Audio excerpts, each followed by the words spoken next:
The fear produced by COVID-19 has created unexpected shortages in our lives, from toilet paper at home to masks for healthcare workers.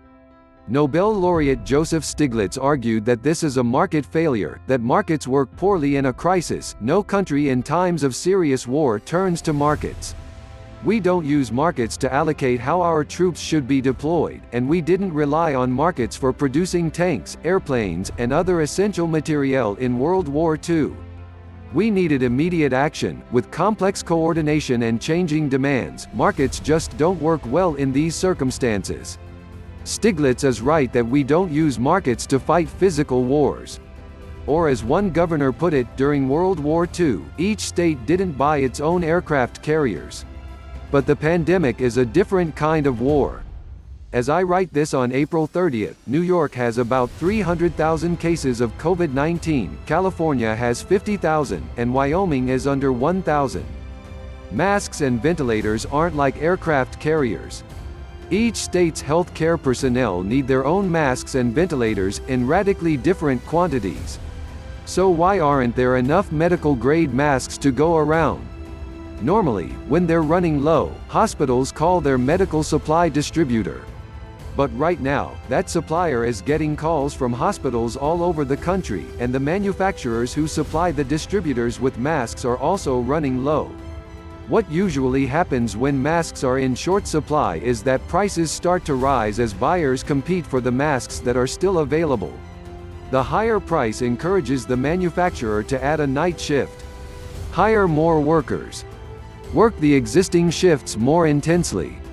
If prices rise enough, companies that make other things may find it profitable to start making masks.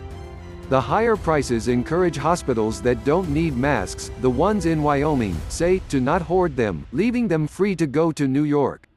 Buyers of masks pay a premium, but there are a lot more to go around. Markets are failing in America because we're not letting them work. It's not a market failure. It's a policy failure. It seems cruel, heartless, and immoral to make hospitals pay more for masks just when they are most desperately needed to save lives. But the alternative, a world where prices do not rise when life and death are on the line, is cruel and heartless, too. If you hold prices down artificially when masks are in high demand, you destroy the financial incentive to make more masks. You also destroy any incentive to create excess capacity or stockpiles for a future pandemic. When there's a fixed supply of something, say seats for opening night for Hamilton at the Richard Rodgers Theater on Broadway, higher prices just mean more money for the theater and less money for the customer. The theater can't add more seats to accommodate a bigger audience, so StubHub allocates the seats to the people willing to pay the most. But for goods that you can produce more of, allowing prices to rise gives producers the incentive to make more, which eventually bring prices down toward where they were before the increase in demand. You give buyers who already have a lot of the goods an incentive not to stock up in fear of a future shortage. You give people who aren't producing the goods the incentive to become producers, to switch from selling whiskey, for example, to making hand sanitizer. And higher prices give people an incentive to prepare for the future because they know that a stockpile is worth a lot in a crisis. Ironically, perhaps, this seems to be happening in China, where over 3,000 companies, including Foxconn and a Chinese automaker, added mask making to their production lines at the beginning of the year. But it doesn't seem to be happening very much in the United States. Why? Markets are failing in America because we're not letting them work. It's not a market failure. It's a policy failure. Ryan Peterson, the CEO of Flexport, the freight company which has been helping demanders get access to masks and getting them flown in from around the world, explained why there is still a mask shortage in a recent blog post. The first reason he gives is hospital bureaucracy. Typically, buyers of PPE, whether hospitals or medical distributors, expect to place purchase orders and only pay for products upon delivery, or even later.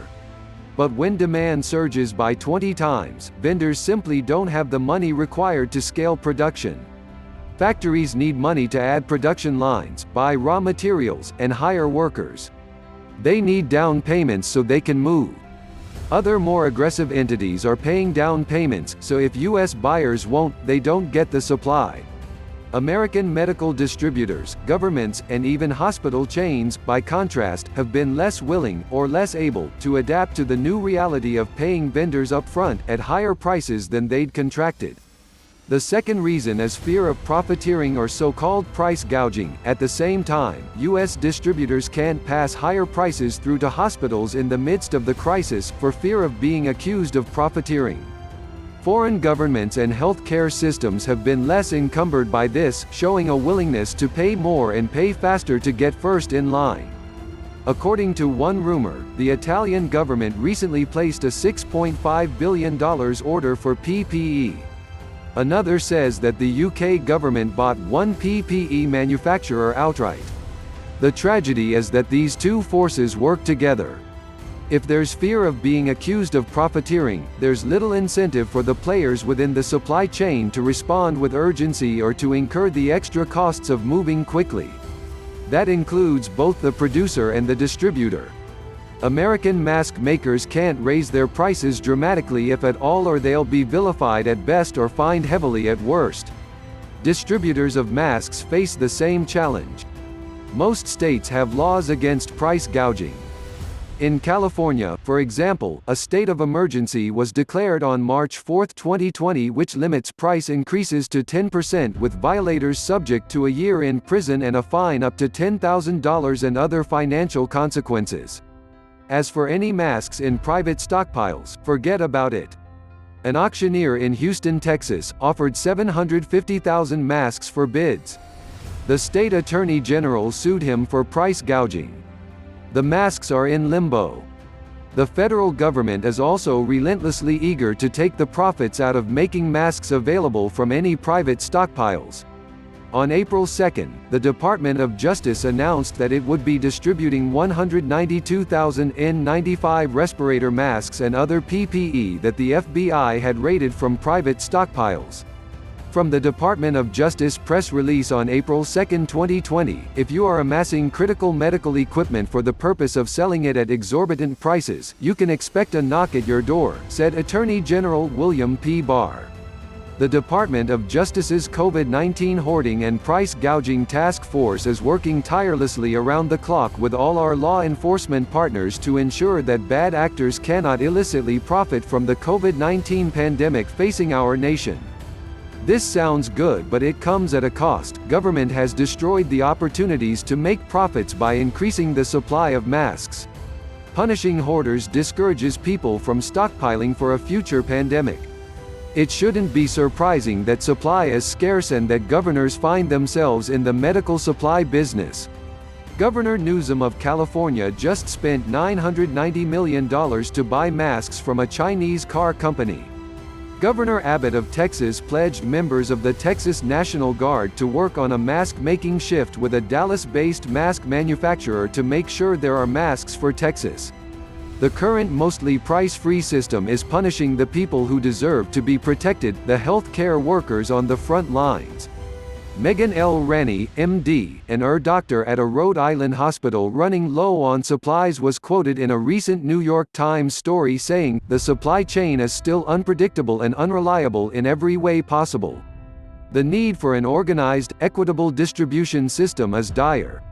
In light of the crisis faced by healthcare workers like Ranney, a central stockpile of critical supplies available for the nation seems like a good idea. And you can understand how governors would prefer such a system to avoid having to pay for masks out of state budgets. It sounds efficient.